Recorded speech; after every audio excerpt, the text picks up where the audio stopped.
Well, I was hoping you would be the one to crack to crack that time capsule. Really? Okay. Your work on the school board. I can address that. I'm not on the school board yet, Not yet. but I don't know if I will be, but I could address what might happen. Changing landscape of our young people quitting. Yeah, what you mean? How about we? Okay. I wish Glenn were here on the journalism question because he Ah, really is a journalist. a journalist at heart. No, he has a degree in Oh. journalism. And he's an award-winning journalist. He got all these press awards from the National Press Association for the best editorials and blah, blah, blah, blah. He's just a good writer. Okay, Reagan, Walter Mondale, and the politics of the 80s. Wow.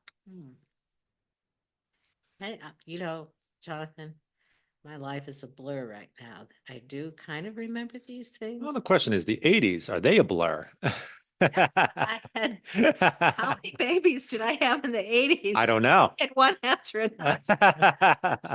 I had Joan 79, Lucia 80, the next one 82, then 83, 84, 80, 80, 86, 85, 87, 89, Oh, plus one in the 90s and one in the 70s. one in the 90s, one in the 70s. Just little bookends, right? Yes. So what was I doing? Changing diapers. Changing diapers. All right. Not watching the news. Well, they Going to be with Reagan. I could have gone with Reagan if I didn't have two babies and a third on the way. But they were all going to DC. All my friends were going to DC to work in the Reagan administration. I didn't. Well, you know what they say about diapers and politicians? What? They need to be changed often for the same reason.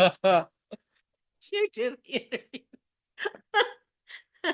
How about how about the roots of the conservative movement, of which I know quite a bit. Yes. And was there in the pre-Reagan era.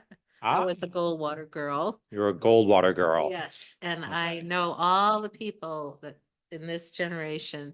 I know them all. I've been on the Philadelphia Society board, but I was not in politics in the 80s. Ah, Though I could tell you all about the roots of the conservative movement and where it's going. I just came from a conference on that last weekend. So if you want to talk about that, I could. We're not recording, are we? oh, just move the mic a little closer. Yeah.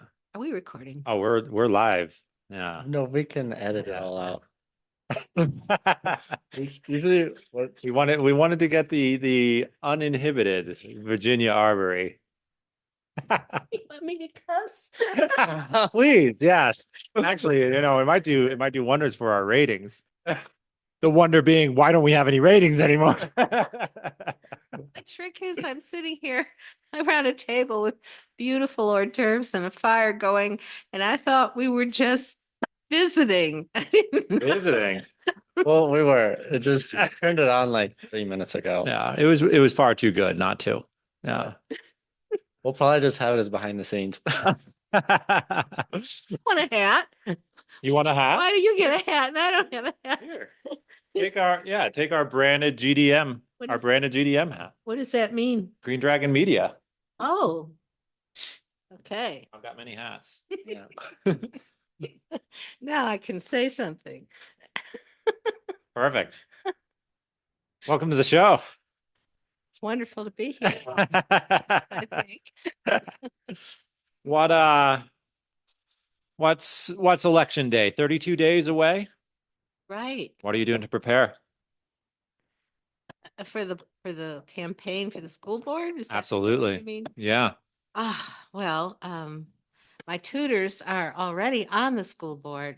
Taylor Jacobs is completing her first term, and then Scott Jensen filled somebody else's term before running again, so he's been on there longer. They have been the persuasive voices for me. They have, I think, with a great deal of courage, pushed back from COVID limitations, tried to get the children back in school, fought the mask requirement, tried to eliminate the technology that developed during that period that then it was infecting the classroom when they returned.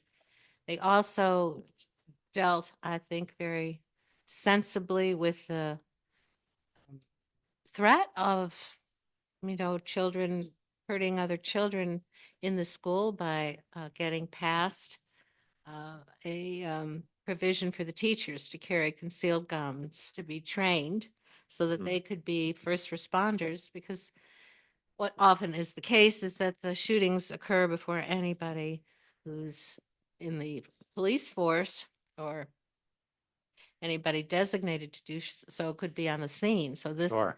this is another thing that they've done. They've been very careful to be good stewards of the library. They had a librarian who apparently put in the library a very scurrilous book, to put it mildly, that children could take out and learn about things that are not even natural, let alone appropriate.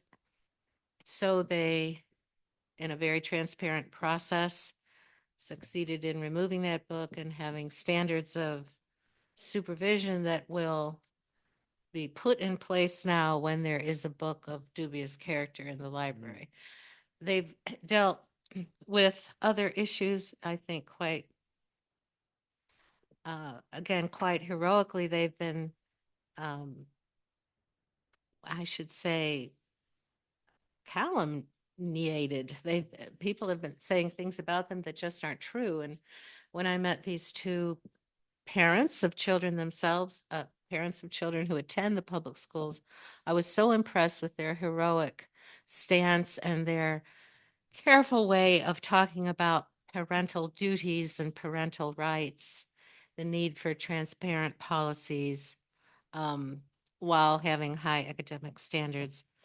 I was so impressed with them that I thought I could contribute to them and to their efforts, shall we say, a more curricular emphasis where I could provide a knowledge of what students should be reading and what teachers might be doing for staff development, which would be more substantive than simply methodology. So I've taught teachers with my husband for many, many years, since the 80s.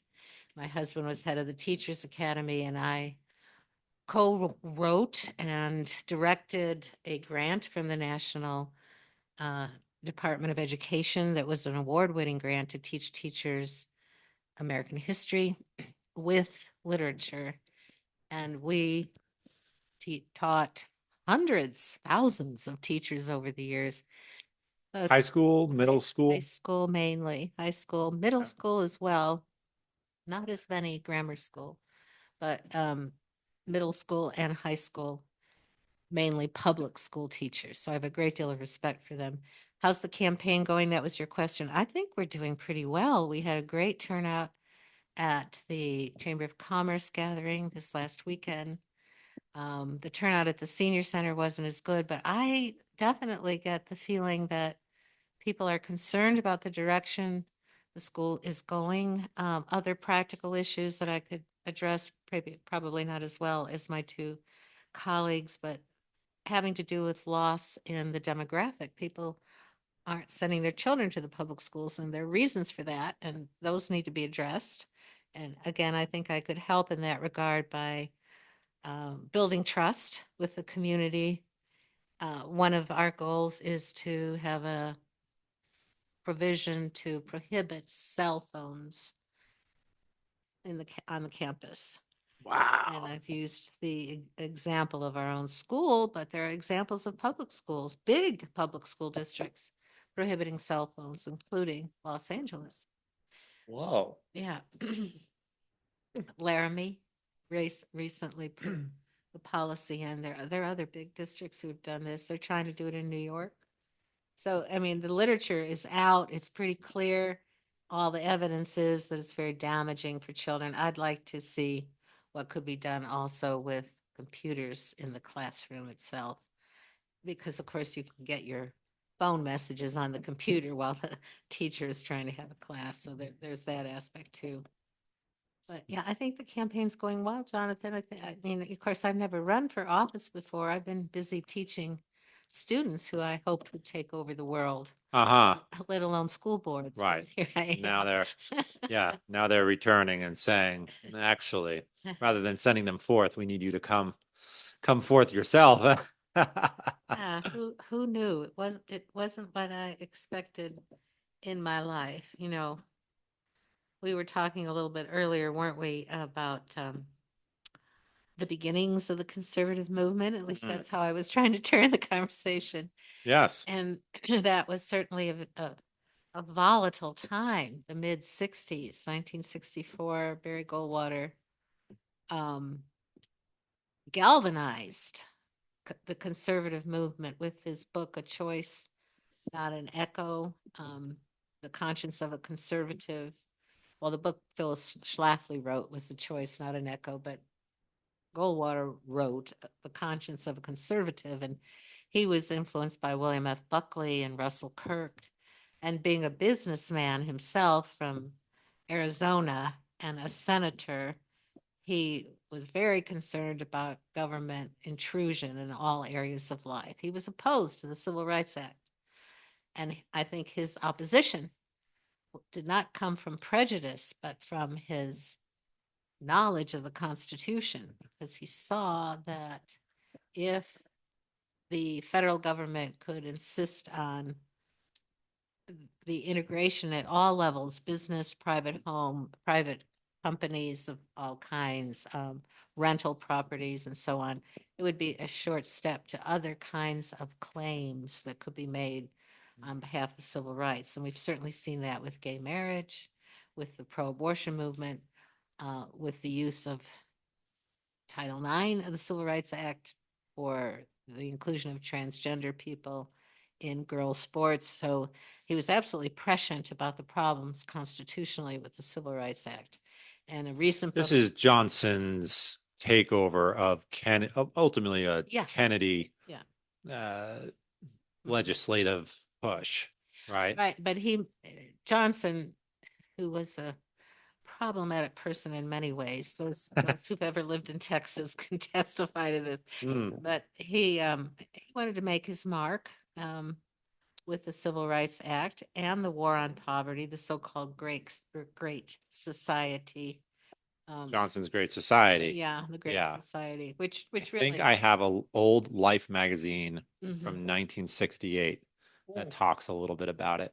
I love old Life magazines. Oh yeah, they're so Yeah. well. That whole push on his part was Okay. completely exposed by another Democrat, Daniel Moynihan, senator from New York, Mm-hmm. who did a critique of the effect of the war on poverty on the Black family and how damaging it was to stability. I mean, in the 50s, the Black families had a lower divorce rate than white families. Mm-hmm. They had fidelity in their marriages. They had boys who married staying home.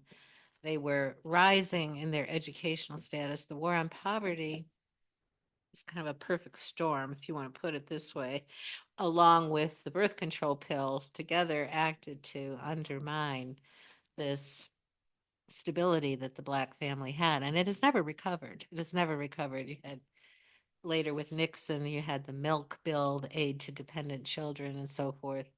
Mm-hmm. All of these things The made milk bill. and I call That it was a the bill. Nixon. Yeah. So that would have been early 70s, like 71 or Yeah, okay. right. We finally got in.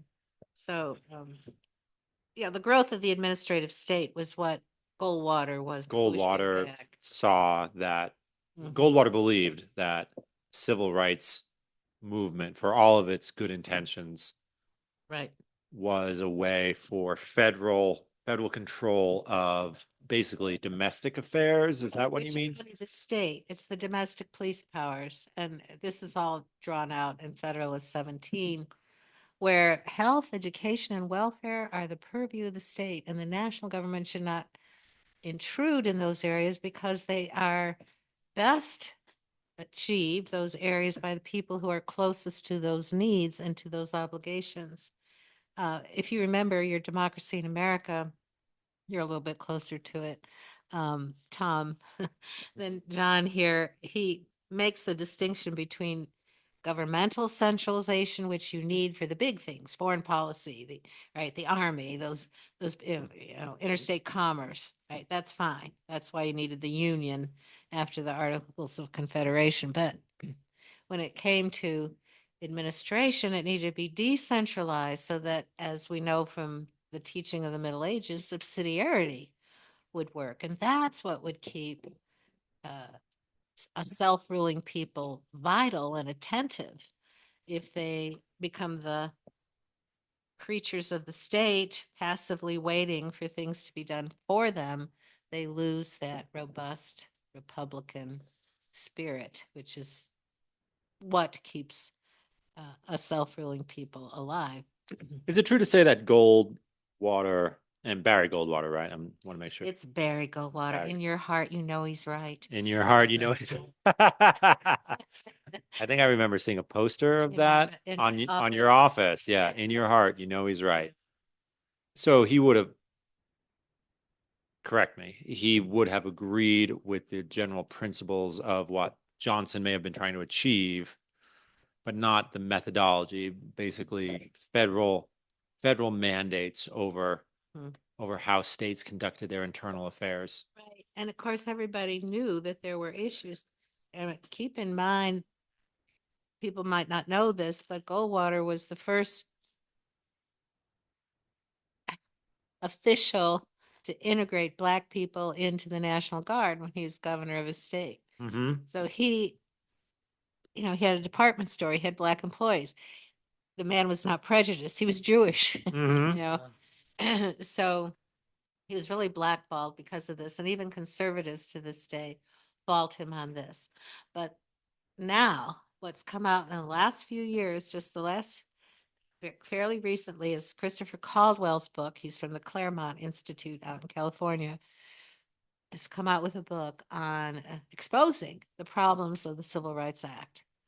And I just think it's been a long time coming, and conservatives haven't been brave enough to talk about it. They've been buttoning up, censoring themselves. But this has been the destruction of American freedom, that Civil Rights Act. You can go farther with it if you want. We can talk about how it also relates to the abortion issue in the country, but it's a dangerous kind of bill. Now, maybe it did good things in the short term, but the long term that we have to live with is not. The consequences are not good. Is the erosion of subsidiarity, the Yeah. ability of a state to govern itself. And also the inclusion of made-up rights. People have confused, as the political philosopher Harry Jaffa, also from Claremont, said, they confuse their desires with their rights and push for them as if they were constitutionally provided. So, for instance, the right to privacy is a made-up right in the penumbra of the moon in the Supreme Court case of Griswold versus Connecticut, which was, okay, I don't know if you want to go into it or not, but Please. it was the case about the state of Connecticut, of all places, forbidding the use of birth control. Mm-hmm. And that made it to the courts. And made it to the Connecticut courts. And then it went all the way up to the Supreme Court. And the decision of the court was that this may be one good argument: the priority of the family to the state has traditionally always been the case, right? Mhm. Family first, then the state. And then it went on to say, and man's castle is his home is his castle, and the right to privacy is in the home. There's a penumbra of rights. This was the language of the court. That is, the penumbra is that little halo around the moon. Mm-hmm. Using that analogy, the penumbra of rights includes privacy. Well, now that privacy then got to be used through camera cases back when Kodak was taking pictures of movie stars. That's a pretty important case, but we'll skip that. And then it went all the way to Roe v. Wade. The privacy argument became part of precedent, and it's a bogus right. It doesn't exist. Right. So, court cases that became what you call stare decisis have to be revisited, and they have been revisited. We have the Roe v. Wade decision Mm-hmm. was a return to the states Yep. of their control over health, education, and especially health in this case, as the argument went. So it was a restoration of what's constitutionally the case. Now, people would like, abortion just to be eliminated totally. That's right. But the court has to act according to the Constitution. And so that was a good decision, a couple of years ago, overturning Roe v. Wade. Even though you make that decision knowing full well that any number of states will say yes on the abortion question, other states will say no, but you believe that the overturning of Roe v. Wade, in a weird way, wasn't really about abortion. It was really about the precept that states should be able to govern their own affairs to a greater degree than they have been over the last 100 years. Yeah. And I think we would want to add to that comment, John, that it's also important that the idea of stare decisis be debunked as not being the only ground for a legal decision, for a judicial judgment. In other words, if you remember Amy Comey Bryant's interview by the then Senator Kamala Harris, who kept pushing her on, don't you believe in stare decisis? Don't you believe that once it's decided, you can't change it, right? And Amy Comey Bryant brilliantly avoided a direct answer to that. She said, well, it must be under question or you wouldn't keep asking me, is what she said. But if you read Federalist 78 on the judiciary, you'll see the discussion there of the court not just answering to precedent, but going back to the Constitution, Mm-hmm. because precedent could go awry in a previous court's decision. So stare decisis itself is not the law of the land. It's the judgment based on a careful reading of the Constitution that's the law of the land. So to overturn a case based simply on the argument, well, it's already been decided, was very important because it restored constitutional interpretation to its proper place. We should respect previous legal opinions and legal decisions, but only in light of Yeah. what is actually the law of the land. Right. I mean, there are many decisions that you can question. For instance, take the issue of religious liberty. Now we're going in another direction. I don't know if you want to do this. Please. So there's a court case, Pawtucket, Rhode Island, back in your part of the country. Very much my part of the country. Yeah. Yeah. Pawtucket, Rhode Island. And I can't remember who the other party was in the case.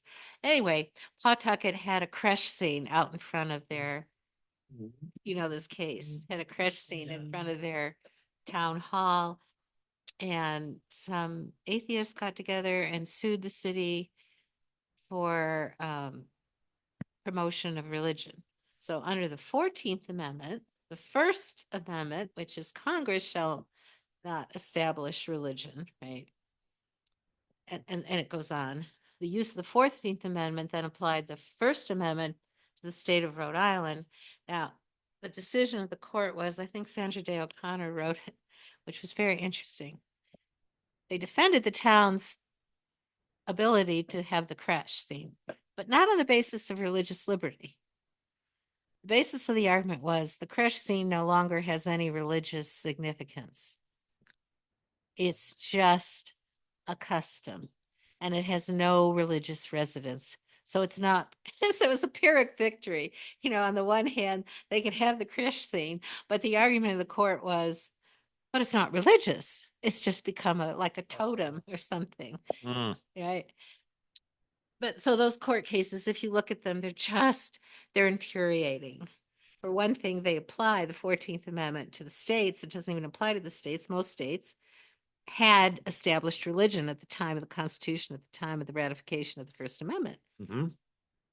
they had established religions. New Hampshire did. I think the last state to change was New Hampshire. I may be wrong about that, but anyway. Last state to say, when you say to change, is in the last state to say, no, we don't have a state Yeah, religion. right. Hmm. But it was one of the later ones. Anyway, Goldwater. Back to Goldwater. What to me, he was a hero.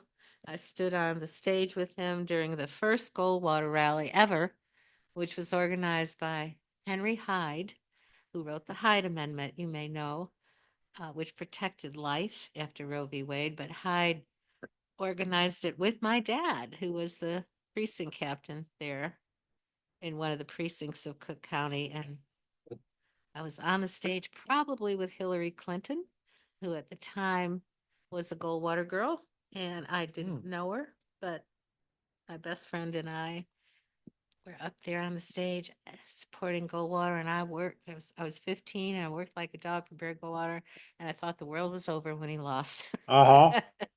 But what was important was that 15-year-olds are prone to thinking the world is over.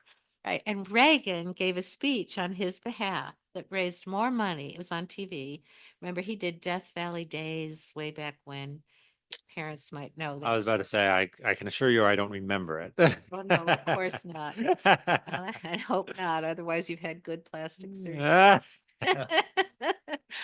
But he did a fundraising speech on TV that raised more money for any political campaign in the history up to that point. And that's Reagan got his start then with Goldwater. Then, of course, you know what happened to Reagan, how he got so involved in politics, becoming governor of California and so forth. Have you seen the new Reagan movie? I haven't. Where would we see it in Wyoming? No. Anywhere. They had it in Riverton. They did? did? When? 2 weeks ago? No. Oh, This is one of the advantages of actually having a commute is I do know more what's going on in Fremont County. we go up there to go to confession. Hmm. Yeah, we go about every other week. I You trying to didn't keep see your it. sins anonymous? Yeah, you don't want your pastor to know. We just got in the habit when Glenn was president of the college. Right, right. Sure. Stop at the casino on your way. I've Yeah. never done that. Is it worth a visit? I've never been there. To the casino? Yeah, never Well, been there. depends on what your pastimes are. Is it? Do you like the slots? I heard there's good food there. Is that true? heard No food? Good food. Oh, good food. Yeah, the steak's pretty decent at their restaurant. No, I'm not inclined to. The little money we have is not going to be used in a slot machine. I don't think. They've got table games. No, I'd rather play a good game of cards if I were going to waste my time Mm. entirely. Yeah. So you were going to ask, I guess, about the beginning of conservatism in this country, or were you? I don't know. Ooh, I think someone once said that conservatism has sort of been dominated by, I think they said Reagan and William Buckley, but then sort of conservatism was then taken over by Jeff Sessions and Donald Trump. Oh gosh. Do you know? Hmm. I am unfamiliar with two of those people. William Buckley, I think we read some of his Book of Virtues growing up, something like that. That was William Bennett. William Bennett. Okay, Yeah. so Buckley, obviously, I have no He had a real connection to. He was with Wilmore Kendall, who started the program at University of Dallas that I attended for my doctorate. He started National Review magazine, which was the really This is Buckley. Buckley and Kendall was one of their first members. Buckley was brilliant, and he had a talk show called Firing Line, and he would invite people in, and his use of the English language was elevated and acerbic and withering. And you did not want to go on firing line because you knew that you would be made a fool of by your inability to follow the line of questioning that Mr. Buckley would pursue. On the other hand, you couldn't afford not to go on there because it was a kind of mark of your own inferiority If you beforehand refused. if you refused. So he was the student of Wilmore Kendall's, my intellectual mentor at Yale. And he was so controversial because he was conservative that Yale bought his tenure for $25,000 so he would leave. And then Louise Cowan and Don Cowan from University of Dallas hired him, and he started the graduate program at UD. But anyway, Buckley did. No, Kendall did. Kendall. Kendall. Okay. Wait, so Buckley, he was the fellow who someone wrote an editorial being chagrined that there had been the use of the word damn in some article. And she said, I'm very upset about this. Please cancel my subscription. And apparently Buckley replied in his, at the end of the next issue of the magazine, cancel your own damn subscription. That's the same Buckley? Well, I did say he used elevated language, but you just undercut my whole I don't think thing. so. No. We were talking about this with Jake Halsmer 3 or 4 weeks ago. No, it's not that this language is vulgar necessarily, but it's powerful and it deserves to be used sparingly because of the power it contains. Yes. It's a bit of it's not quite, it can be used in a vulgar way, but it's a little unfair to these words to say that they're vulgar language. It's just that they are so heavy that you should be hesitant to use them Yeah. in the wrong situation. Well, he had his brother was James Buckley, Senator James Buckley. Okay. He, yeah, this kind of reminds me of my running for the school board a little bit. So Buckley ran for mayor of New York, and somebody, he was just sick about what was happening in New York with lawlessness and so on. And somebody asked him, well, what will you do if you find out that you've won? And his response was demand a recount. Yes, exactly. But he was incredibly witty and charming. And he loved Kendall so much that he wrote a book called God and Man at Yale, in which he defended Kendall and he was the first one to expose the Ivy Leagues before anybody else was. Right. Wow. I mean, this is back in the 50s. Now, it was Kendall as a great mind behind Buckley, but it was also Russell Kirk.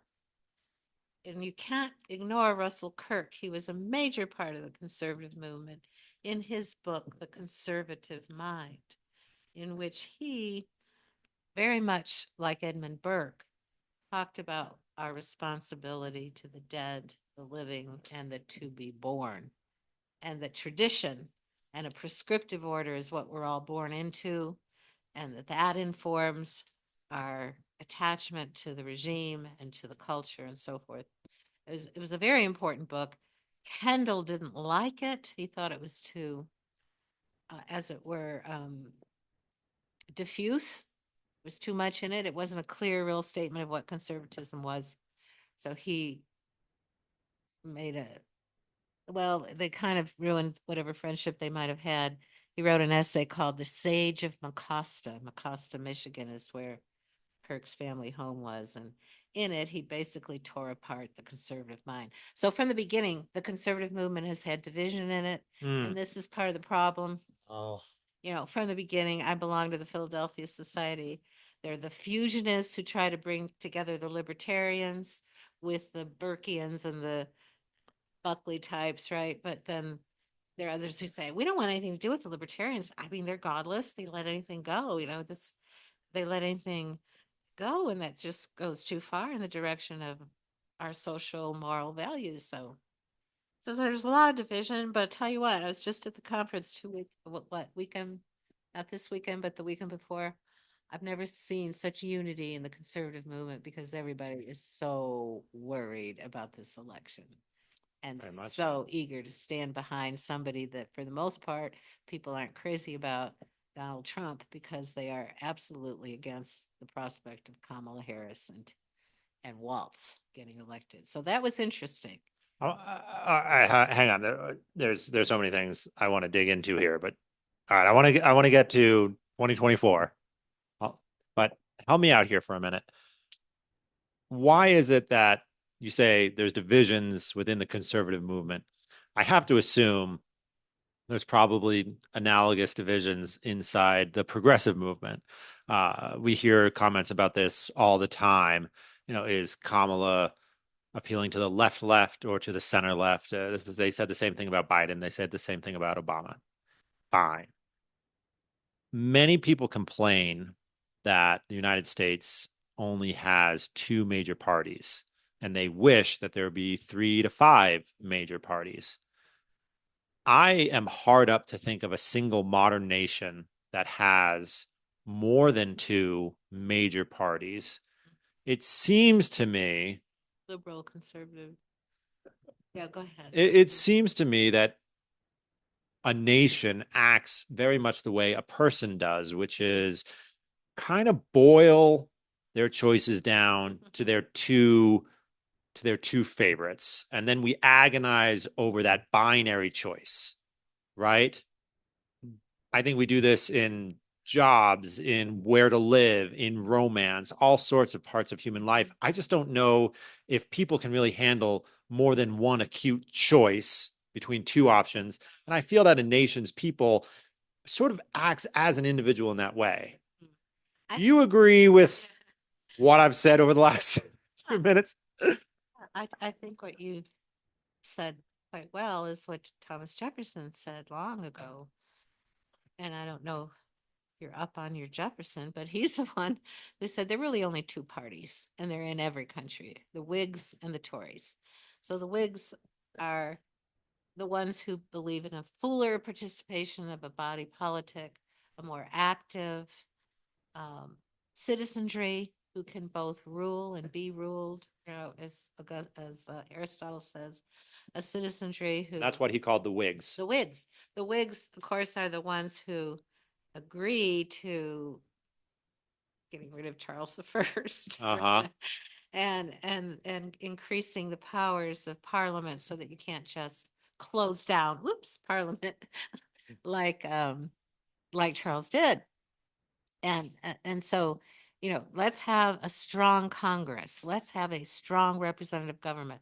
Let's have strong political participation at all levels, right? And the Tories are the more rarefied party, right? In other words, given the period of history that I referred to, Jefferson would say Adams is a natural Tory, John Adams, who wanted in his work Disquisition on Government, he explained that the few actually both merit to rule and that the many will recognize that the merit due to them should be honored by office. So those two groups, the Whigs and the Tories, are there, I think, and they're a little bit more fundamental than liberal and conservative, or Republican or Democrat. Right. Yeah, Yeah. very fundamental. So you have the development of English constitutionalism is his model here.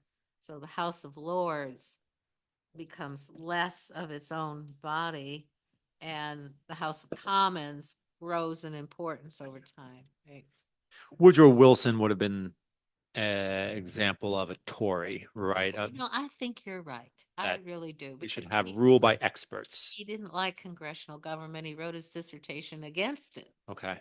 You're absolutely right. It's not me. We had Pavlos on here talking about some of these things, and he mentioned rule by experts. So yeah, the rule by experts, right? The distrust in the people being able to deliberate in a way that is good for their own prosperity or for the good of the nation. Yeah. I mean, Wilson is an example of the one rule of thumb: never elect an academic for president. Maybe the school board. maybe for the school board we can allow it. That's funny. Yeah, he did a lot of damage, and of course there were academics as well who influenced FDR that pushed it even further. I don't know if my colleague Dr. Papadopoulos talked at all about Herbert Crowley, or Robert Brown. These are all thinkers of the progressive movement who actually wrote extensively about the need for the people to be helped, right? The people can't see their own good, so we have to provide a structure, a kind of what's called the fourth branch of government, the administrative state, to help the people do what they can't see or do for themselves. So it's terribly condescending. It seems very well, I've been wondering about this for a bit, if what the real difference is between a conservative and a liberal. Mm. And I what I've come to so far is that we should definitely we'll get you one. We'll get you one. Yeah. Sorry. Thank you. Yeah, I think conservatives want to have responsibility for their own lives, Mhm. and liberals want someone else to take care of them. Mm. Mhm. I think you could pretty much minimize. I think you could categorize all their decisions in those two camps, Mm. Mm. because it's like conservatives, they want the freedom to practice the religion they think is best, Mhm. raise their own families, work the Mhm. jobs they want to work, Fulfill their duties. fulfill their duties, be able to defend themselves, be Mhm. able to say no to things that they don't agree with. Right. Liberals say, oh, no one can take care of themselves. We'll have the government take care of them because they know what's best. Mhm. Mhm. They don't want to think for themselves or act for Mm. themselves or do anything. They want to be told what to do. Mm. I actually want to make a pitch for Yeah. the liberal That's liberal nice. outlook. I think there may be people who vote liberal because they do want to be taken care of. I think that exists. Mm. They like the benefits and the entitlements and yeah. But I think there are people who vote liberal and and fight for liberal values because they actually want to take care of other Mm. people. I think that's in there. Interesting. Mm-hmm. Well, I don't know if you two want to debate each other on this, do you? Or I'll just interview the two of you. No, I was thinking about this. All right. All right. This is one of my crazier theories, but bear with me. I actually think there's a way in which conservative and liberal track to some typical masculine traits and some typical feminine traits. I think there's a way in which conservatives say, I will take care of myself, but you need to take care of you. The way, frankly, more masculine type people are inclined to say, I'm going to be independent, but I also expect you to be independent. And it seems to me that there are people who we call liberal, but they actually have what I'm going to call a prototypically feminine outlook, which is some people can't take care of themselves and need some help being taken care of, the way children, for example, might need some help taken care of. So I think there's a way in which, again, I don't know if this quite tracks to what you were talking about in terms of Whigs versus Tories, but it seems to me that in some ways, at least our current conservative versus liberal tension is in some ways analogous to a tension between a masculine outlook and a feminine outlook. I have never heard that analysis before. That is spoken with a kind of uh, what position of the statesman assumed by a bachelor. Oh no. What you could market this bachelor account of liberal and conservative. The bachelor account of liberal and the conservative. I think so many women they gather around this constellation of so-called reproductive rights, the college educated, I don't know, but what you describe currently in the current regime, Mm. but you describe, of course, liberalism is older than the current fix we're in, and I think what you're describing are the what I've often said is the psychology that has dominated since Rousseau, right? So if we get a indication of what liberties are and what natural rights are from, to some extent, from John Locke, I think from Rousseau we get pity, and his emphasis on how we pity uh, one another is what binds us together. So our unity comes from caring that it is not necessarily a human characteristic. Even animals show pity for each other when they're wounded, but Mm. but it's an instinct almost in us. And also in Rousseau, we have this idea of perfectibility, that over time, man's natural virtue and goodness, his natural nobility will out if conventions and norms and prescriptive behavior just got out of the way.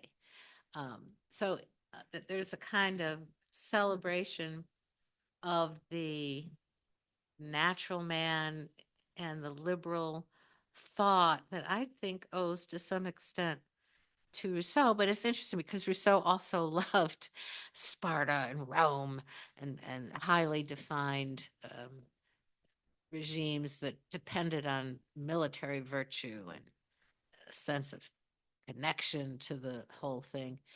He's a complex thinker, but this element of pity definitely comes from Rousseau, and I wouldn't call it just feminine. I Mm. think you have a lot of mushy-headed men too. Well, so that's why I don't want to say male versus female. Mushy-headed. Right, mushy. Let's Beta let. males. I think we've just found the title for this episode. Mushy-headed men and Rousseau. Right. So that's why I don't want to say male versus female. I want to say masculine versus feminine. Right. Right, which are bigger than, yeah. But liberalism also, you have to go back to the Fabian socialists.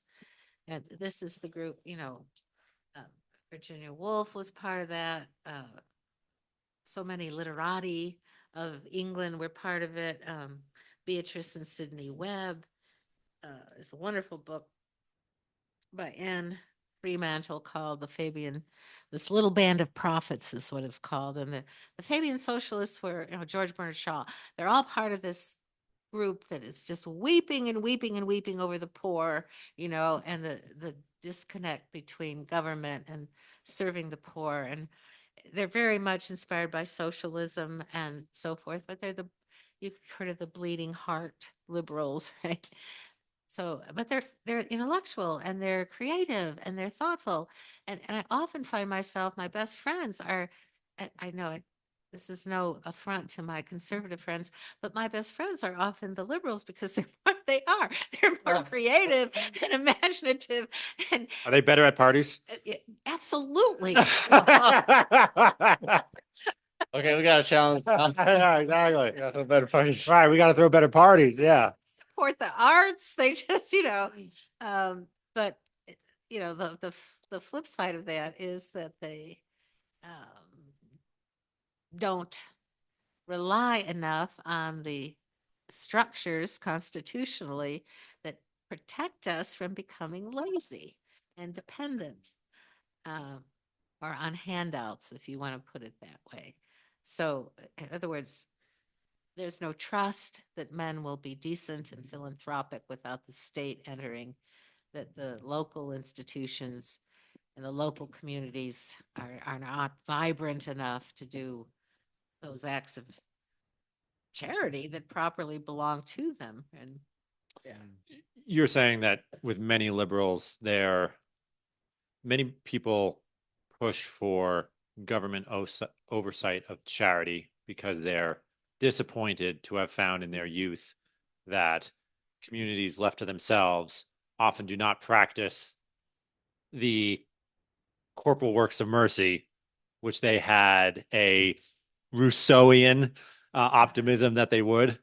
Like, well, and perfect. also there's no trust, just to get on the libertarian side here, which is, I mean, let me just put it another way, the free market side here.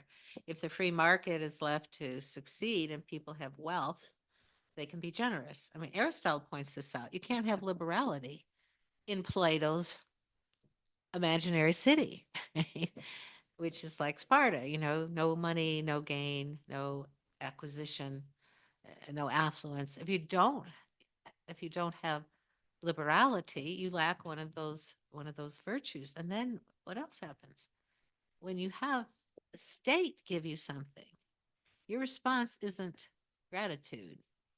You already had the expectation and you better get what you expect.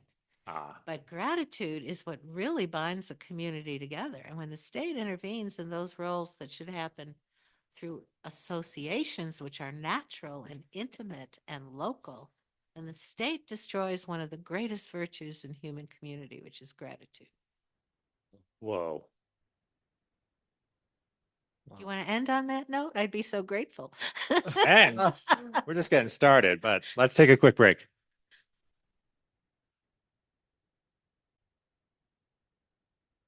We're back on talking about the curriculum and the Right. Junior Author Project, Yeah, which I did not have. Yeah, but back you in the heard day. about it. We heard about it. I thought it was a wonderful thing. It was. You have a Um, student ownership over there. trying to think. I think we had a fairly sizable junior art project, like an art research Oh, project. yeah. But we also had 3 semesters of art history. Great. It was wonderful. That is Oh, wonderful. yeah, 3 semesters. yeah. Well, all these goods and then the difficult decisions of eliminating goods. Mm. Goods are gained by eliminating goods. But I think you wanted to ask about what was it, the schools that are trade schools I'm coming up? really curious about these 3 or 4 schools that I've heard of. Let's see. San Damianos Uh-huh. is it Ohio? Illinois, Illinois. Okay. And then there's the Kateri College, I think, getting started down in New Mexico. right? That Heard of rumors of 1 or 2 others, which unfortunately I couldn't name. But I also don't know if they're there is one in Ohio, okay. not far from Steubenville, Okay. in Yeah. Franciscan. And then there's St. Joseph the Worker, but I Uh-huh. don't know if that's even officially accredited. It might be more of a trades program with Uh-huh. essentially a reading group.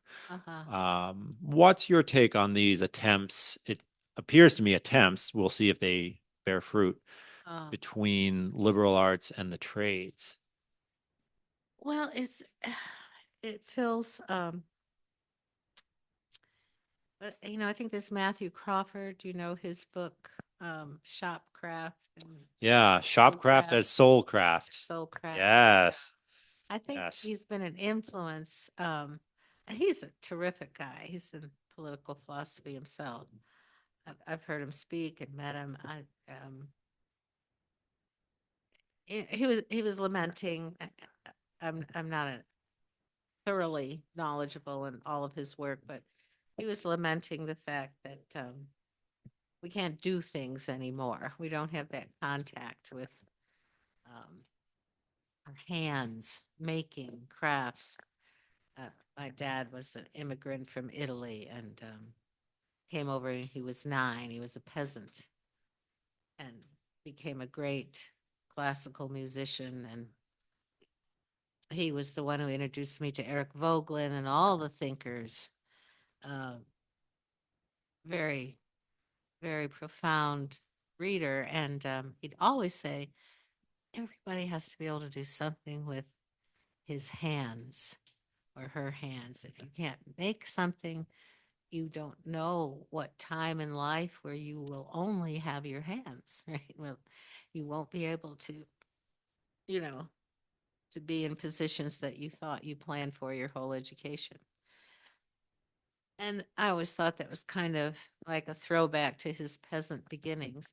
And then lo and behold, here in my old age, I find colleges starting that combine the love of the great books and learning how to do something with your hands.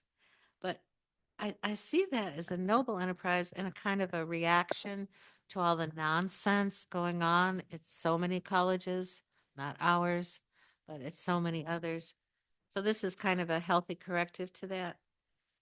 But I also know from having taught for 50 years that learning requires concentration and dedication, and that you can't, uh, you can't expect to lead a reflective, meditative life with others talking about these works without devoting at least 4 years to them. And I frankly, I see the tension in our own school between the outdoor program, which is wonderful and I love it. I think it's a necessary corrective to so many losses in our technologically ridden culture with that, but it does take time away from the studies. You know, you have to craft a curriculum in such a way that it's possible. But if you're doing these two things, learning uh, carpentry, metal work, all of these things at the same time that you're doing the great books, I wonder if it's a expectation that will be hard to meet. I have immense respect for Dr. Kent Lesnowski, who's left our own curriculum to start San Damiel College. I mean, I think there's a real need for this, but let me tell you another reason I think it started, not just because of the nonsense going on in colleges. I think another reason these schools have started is because men have been degraded, depreciated, and sidelined by feminism. And I think the trade schools, if you look at them, they're not going to have classes in sewing. They're not going to have classes in design. They're not going to have classes in interior decorating and dietitian. It's appealing to boys. It's not appealing to women. And it's an appeal to men that is in reaction. I think it's reactionary, and I don't know how long it will last because of the damage done to our boys with all these waves of feminism. So there, I've said it. I think it's about restoring boy power.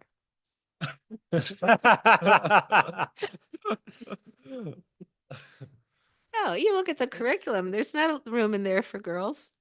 It's about the boys. Us, you're gonna get some. Well, I've wondered about this. Might sound funny, but I've wondered how long those schools will last because they don't have girls in the schools. Well, that's another problem, isn't it? Well, yeah, because most guys want to go to school because there's girls around. Well, sure. Right. So there's that too. Yeah, that's what I've wondered if I think you could do a high school trade school probably. Mm-hmm. But There it- should be that in the high schools, I think. Yeah. Yeah, As another thing, another option for students, right? yeah. I mean, Montessori schools manage to do the classics and the vocational too, which is a good level to do that, right? Then a young man or a young woman sees what direction they might want to go, Hmm. as long as they're still getting the liberal arts, because I think the liberal arts are for everybody, Right. Yeah. right? Hutchins, who started University of Chicago Great Books program that Mortimer Adler picked up, says the best education for the few is the best education for the many. And I really believe that's true. Wow, really? Mhm. You think everyone is capable? Sorry. Yeah, I I think do. most people are capable of a liberal education on some level. Yeah, if somebody looked at my dad when he was 9 years old and looked like he was four because he was malnourished and looked like a Mm. zombie, if somebody didn't believe in him, right? If he got relegated to some junior college where you could just do some technological training, which is what I heard when we lived in Dallas for years, we're working in the Teachers Academy at the Dallas Institute. We had a big program, big gala luncheon, and it was all about raising money for the junior colleges. And what was the reason? So that we could have the Mexicans go to them so that they could fill the lower positions in the big tech companies, which were burgeoning in Dallas. That is insulting to a human being to predetermine what they're capable of. And this is the European system. And Glenn and I have both spoken at Oxford against this kind of uh, pigeonholing a person in this work or that work before they've ever been exposed to the beauties of the liberal arts tradition. See. And we got a lot of pushback, believe me, but we stood our ground. It was interesting. And the people in the audience who had been pigeonholed, this is what you can do. And you're 17, and I know that's all you can do. At 17, right? That's what happens in the European system. Right. University is only available to a Yeah. fraction of the population, 25%, something like that. I don't know the statistics, but Okay. certainly experienced that a couple of years back when we were at Oxford and we were holding this position. And anyway, never mind. But it really seemed to me a kind of wrong application of an aristocratic view of education. Yeah, well, it, I don't know if, how much have you read much into how Rockefeller designed the school system? No. Yeah, it's very interesting, but he essentially designed it to be a workforce. Oh, So he turned America into a workforce and not a free society. wow. Hmm. It's very interesting. But he designed like the school hours, periods, sessions, all of it was around how do you make the most efficient worker, not Oh, how do you make the most free thinker. it sounds uh, almost as though the assembly line of Ford would have something to do with that. Can you tell me the book that you read? Uh, I I'll should, try to find sources, yeah. yeah, but I should read it Yeah. because I mean, I have a lot of questions about structures. I think Yeah. it's an opportunity being on the school board. If I get on it, will be an opportunity to think about some of these fundamental things. I mean, one thing that we're pushing back from this Fremont families or families for Fremont um, pack that I'm in is the amount of assessment that the state requires. Assessment can make it impossible for a teacher to be a teacher because you're Mm. constantly teaching to the test. Mm. Oh, And it yeah. skews the whole joy of learning when you're teaching to the test. Mm. And I agree with that. that's been going on really. It started in Texas in the 80s. We fought it in Texas. And now here in Wyoming, um, Taylor Jacobs, who's on the state part of the State Board of Education, the part that deals with assessment, is saying the state is seeing that it has a really bad effect in the classroom. And you could have known this from the beginning, because if a teacher's getting judged by how well her students do or his students do, and everything that you teach is anticipating the test that they're going to take, well, what happens to the prudence of the classroom? What John Henry Newman called the illative sense, if you've read the grammar of assent, it's that ability of a person to build on all of his or her experience and to apply it in the situation at hand. And that's what the teacher's authority comes from. Right? If that's undercut by expectations, once again, from a bureaucratic order that doesn't care about that relationship, right? Um, then you could see what happens. It discourages teachers. Where's my authority? I went into this to serve, to really open up learning and the love of learning to these young people. What happens to that when it's this top-down mandate, right? Mm. Well, the first thing that suffers, the STEM is going to be encouraged. The all the science and the Because it's math the and so on. most measurable. Right. But history gets dropped. The arts get dropped. All those things that cultivate the life of the imagination and mind, all those things get dropped. Great literature gets shot sidelined.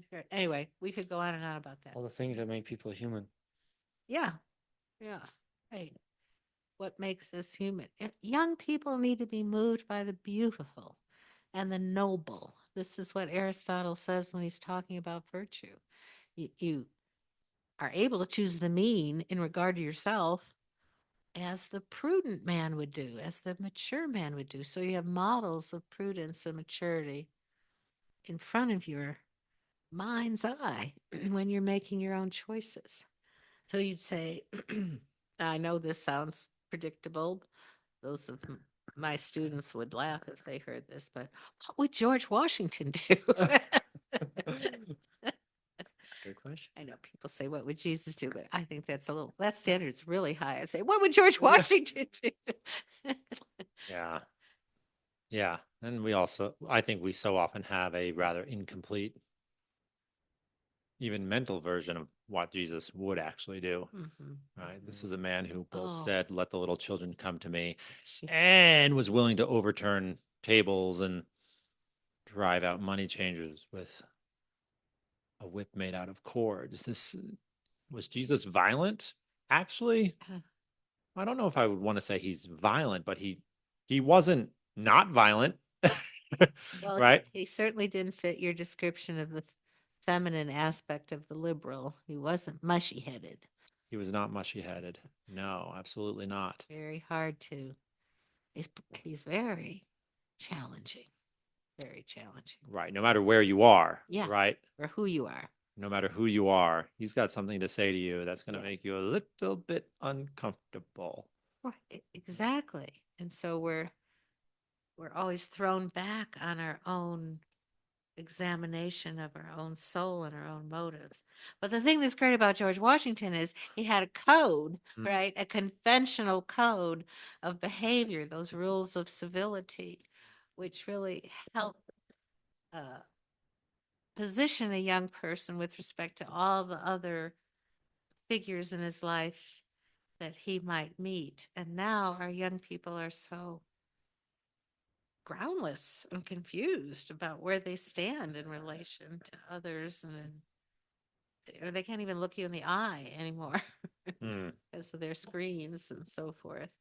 And I'm not a Luddite, I'm a lot more loosey goosey about using the computer, but I think you need it for research and such. But in the classroom, in grammar school, in middle school, and high school, no. Yeah, I mean, the Yeah. amount of notes you're taking in class, Yeah. you can fill them out as fast writing them down really as you need to. I mean, if you're writing more than that, Yeah. you're probably writing too much.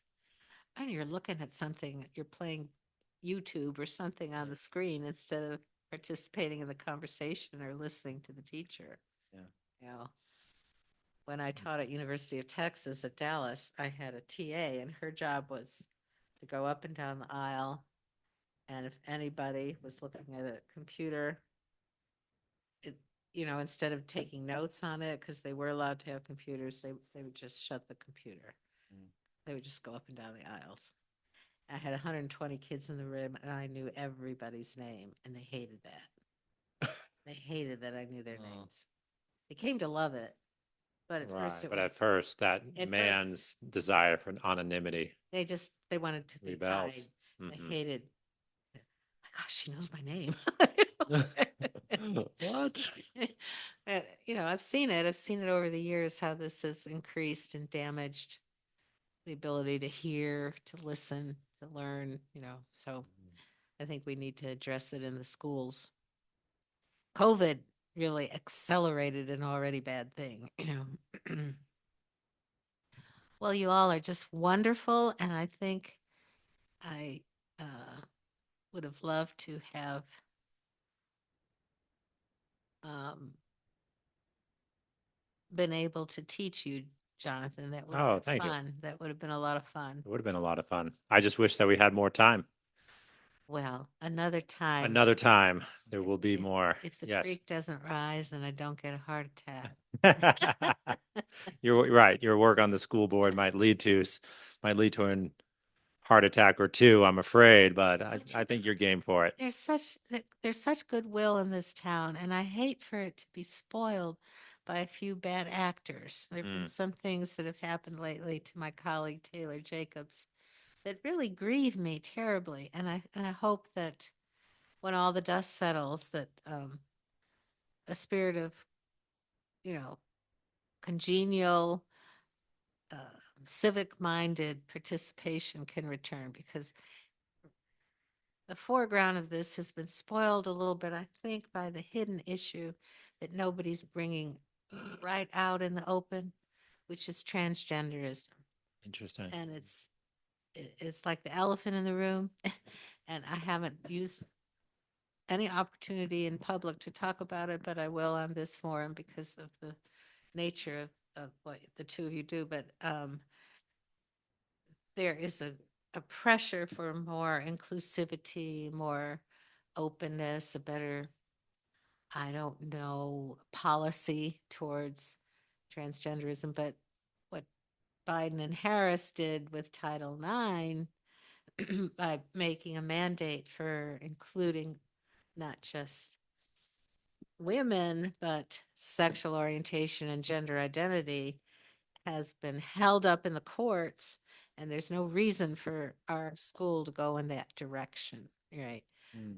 But there are certain voices that are very strong in this community who kind of, like that feminine liberal that you're talking about, um, who kind of push for it as though it were a matter of being compassionate. But what they're doing is taking a very private issue and a very rare issue, and they're pushing it onto the whole community, which is questionable in terms of the common good. But it's the elephant in the room, and it has driven some people to think that our side is the hard guys and the unfeeling people, and the other folks running are more caring and loving and sharing and so forth. So that's an issue right here in Lander. Wow. We're gonna have you back on to talk more about it. We'll see what happens. But Yes. the policy is yet to be written on this issue. And I've been advising them not to listen to the lawyers, because the lawyers are always afraid of lawsuits, but to listen to what's right. Ah, yes. Well, it'll only be good and right to have you back as soon as we can. Thank you so much for the time you have been able to share with us. And we really appreciate your insights on so many topics. It was really wonderful to have this time to talk. And I hope that we can break bread together without a microphone in front of us. The sooner the better. Okay. Thank you, Jenny. Thank you, John. Thank